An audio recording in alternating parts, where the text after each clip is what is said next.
Corona के काल में कुछ चला हो या ना चला हो, शेयर बाजार खूब चला।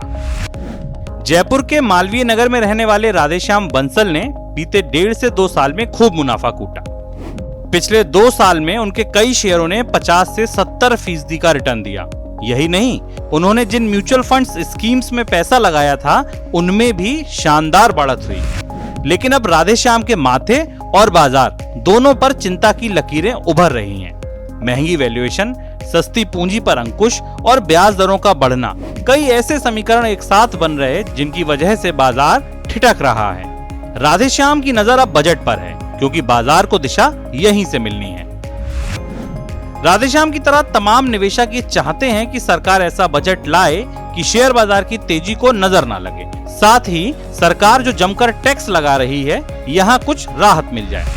कोरोना संकट के बाद तमाम उद्योग ठप पड़े थे, तब शेयर बाजार कुलाचे भर रहा था। सेंसेक्स ने साल 2020 में करीब 16% और साल 2021 में करीब 22% का रिटर्न दिया, जबकि इसने कोरोना से पहले साल 2019 में सिर्फ 14.37% का रिटर्न दिया था।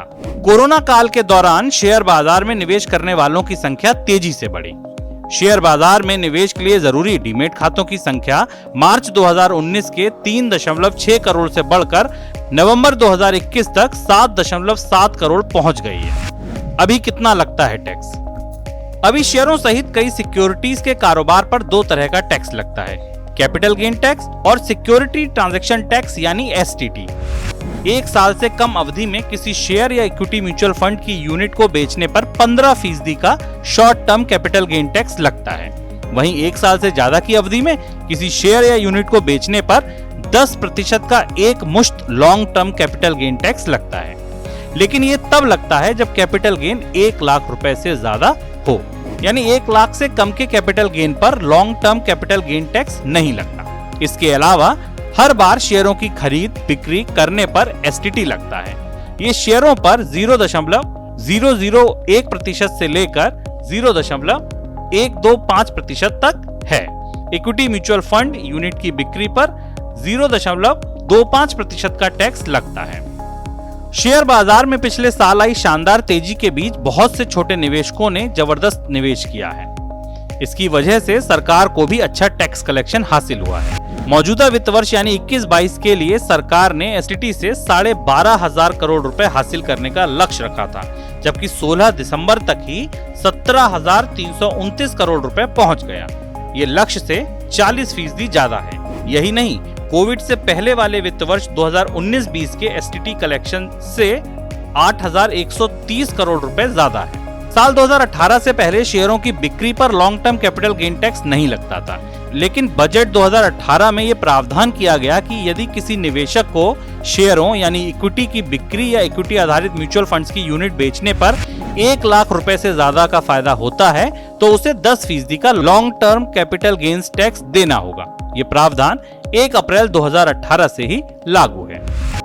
बाजार विशेषज्ञ अंशुमान खन्ना कहते हैं, पूंजी बाजारों को और सहारा देने के लिए हमें उम्मीद है कि सरकार इक्विटीज और FPI पर कैपिटल गेन टैक्स लगाने का निर्णय वापस लेगी। इस मद में हुए नुकसान की भरपाई सरकार STT का रेट बढ़ाकर कर सकती है। अगर सरकार ऐसा करती है तो इससे बाजारों में बड़े पैमाने पर पूंजी आएगी और इकोनॉमी को फायदा मिलेगा। बस इतना सा ख्वाब है। राधेश्याम बंसल भी यही चाहते हैं कि सरकार शेयर बाजार में निवेश पर लगने वाले long term capital gain tax को हटाए या कम से कम इसकी सीमा बढ़ाकर 2 साल तक कर दी जाए, यानी 2 साल के बाद बेचे जाने वाले शेयरों पर LTCG टैक्स लगे। उन्होंने कहा कि ये टैक्स शेयर बाजार में लॉन्ग टर्म निवेश करने वालों को हतोत्साहित करता है। बंसल का कहना है, अगर कोई ट्रेडिंग करता है यानी डेली खरीद फरोख्त या कम अवधि में शेयरों को खरीदकर पैसा कमाता है तो उस पर टैक्स लगाना तो ठीक है, लेकिन जो लॉन्ग टर्म निवेशक हैं उनको सरकार को प्रोत्साहित करना चाहिए। उन्हें उम्मीद है कि इस बार बजट में वित्त मंत्री निर्मला सीतारमण लंबे समय से चल रही निवेशकों की इस मांग को पूरा करेंगी।